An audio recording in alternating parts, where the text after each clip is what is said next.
45-17. The Jets get absolutely obliterated off of the football field by the division rival Buffalo Bills in MetLife Stadium with extra time to prepare for the game, 45-17.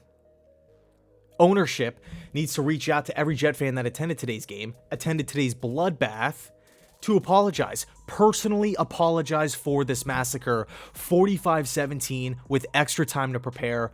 Are you kidding me? The Jets were bullied from start to finish. The first play to the last play, we were bullied and we didn't do anything about it.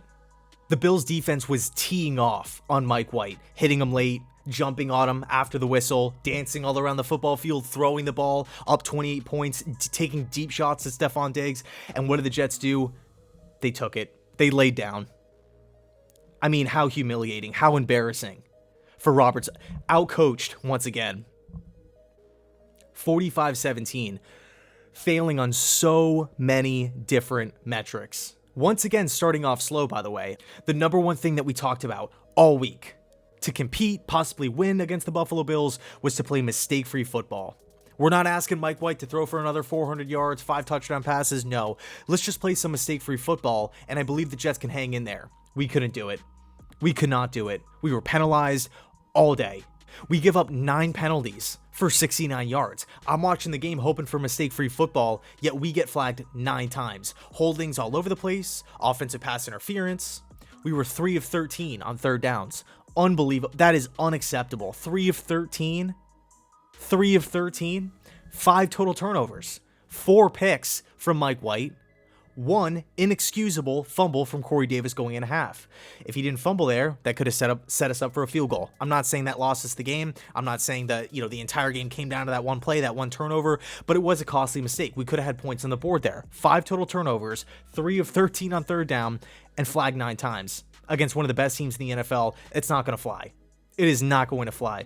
Oh, here's another play. 4th and 1. We decide to go for it. Personally, I think I would have punted there, but I understand it. You're down 2 possessions. All we need is 1 yard. We're kind of in no man's land in the middle of the field. Personally, I don't think I would have went for it, but I understand the decision. Okay, I completely understand it. And what happens? We get a delay of game. We can't even get the snap off. And we have timeouts. Why can't we use a timeout there? Are we saving them for later in the half? What's the thought process there? So now we have to punt. And they pan over to Robert Saleh and he's just standing there. The beauty of not calling plays, whether it's offensively or defensively, the beauty of being a CEO, a managerial style of head coach, is to pick up on these things. And he's standing there. And we had timeouts available to us. We can call one, stop the clock, get our offense back over the field, drop a great play, and get back out there. But we don't. So it's missed opportunities like that. It's failing on third down. It's turning the football over. It's being flagged all over. It's the penalties. This team is just not prepared. Once again, this team comes out very, very slow start. The Jets start the game with the football and we go 3 and out. We punt to Buffalo. In 5 plays, they go right down the field, score a touchdown. The only negative play that they had in that drive was an incompletion to Stephon Diggs. What happens in the rest of the first quarter? The Jets throw an interception because Greg Van Roten gets destroyed, allowing Mike White's arm to get hit or the pass was deflected. Either way, it was an interception. We have another 3 and out and the defense looks lifeless. So all of a sudden at the end of 1, we're down 10-0. Not the place that you want to be in. We're playing a better team with way better coaches. Second quarter starts, and that's when the flags really start coming in. I believe at the time we had five flags at that point. That's when the 4th and 1 delay of game happened as well. So it's truly a shame because I'm looking at this Robert Saleh coaching staff, and I like the hire. I thought we were going to be getting an energetic, fiery head coach that's going to bring a lot of passion. The entire mantra has been all gas, no break. To me, that means playing through the whistle, playing from start to finish, never giving up, much like how the Detroit Lions are playing. As of right now, the Lions are the 0-8 Lions are in overtime with the Pittsburgh Steelers in Pittsburgh. That's how I wanted this Jets team to play. I don't want to be down 2 scores, 3 scores by the end of 1. I mean, it seriously looks like this team is clueless. We have extra time to prepare for these games. Coming off the bye week, we allow 50 points to New England. And then we hear Jeff Ulbrich, it's never going to happen again. The Colts game happens. this game happens. Another 40 points. Another 40 points for the opposing team. I mean, instead of all gas, no brakes, it should be all mistakes, no fight. How are we getting blown out almost every week? It's almost like we either win the game, which has only been twice this season, or we're getting torched off the field. We're getting laughed at. I mean, it seriously looked like Buffalo was toying with us. It looked like they were practicing. And I just feel like there's no fight here. I just don't like the cheap shots on Mike White. We saw it in the New England game with them hitting Zach Wilson, and we didn't do anything about it. Now this week rolls around, they're teeing off on Mike White. We still don't do anything about it. They're throwing it deep. I mean, I just wish we had that aggressiveness on defense. Like, we cannot allow teams to come into MetLife State. Like, I want teams to fear the New York Jets. I don't want teams to be looking forward to playing us. I mean, who wants to be in that situation? God. And of course, credit Buffalo. Great team, great players, great coaches. They executed offensively and defensively. And the Jets do have a ton of injuries. Marcus May, Carl Lawson, Vinny Curry, we all know, everybody, LaMarcus Joyner, we know this team is decimated by injuries. But to continue to roll out there and get blown out is so demoralizing. It's humiliating, it's embarrassing, it's disgraceful.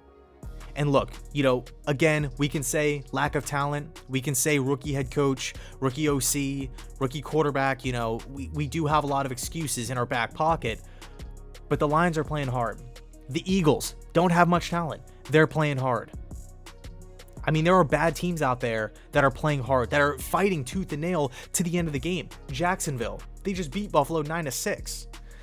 I think they're in a dogfight right now with Indianapolis. So the bottom line is that yes, this team is young. Yes, this team is depleted by injuries. But to go out there and lose like this, almost on a week-to-week basis, it really takes a lot out of you. And I want to credit the fans. You guys work all week. You save up money. You go to the games, you overpay for parking, you overpay for food, and to sit there and watch your team lose 45-17. And by the way, it's not some random occurrence. No, we got humiliated in Denver. No, we lost to New England both times. We lost to Atlanta and London. We gave up 40 points to the Colts. I mean, outside of that Titans game and that Bengals game, which were awesome games, it's just a true back and forth.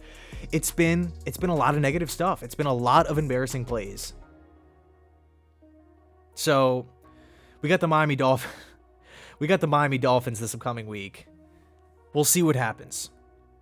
I mean, as of right now, we have to get our stuff together. I'm just not understanding how inconsistent this team can be. How we can compete with top teams, alphas in the league. Tennessee is a fantastic football team. 7 wins on the year. They might get another if they beat the Saints. Cincinnati, a solid team in the AFC. Very well could be a playoff team. How could we hang in with those teams and then show up the next week and just get, again, obliterated, blasted off the field, looking like a JV team, a junior varsity team, going up against the seniors? So, try not to let it ruin your weekend. I have a tough time with that, just going into the week on Mondays. It's always tough after just getting blasted like this. 45-17. We have to start living up to this all gas, no brake mentality, this mantra, this culture. It's hard to build a culture when, we need to have something to buy into. And yes, again, the Titans game was awesome. The Bengals game was awesome. But, to have it all slip through your fingers the following week it's unreal. It's unreal. So I apologize for this horrible performance. Shout out to the fans that attended and, hung through. It's, you guys are the definition of a diehard fan. So we'll see what happens next week against the Miami Dolphins. Thanks so much for watching. I truly appreciate it. I really, really do. Really do. Thanks so much for watching. And as always, go Jets.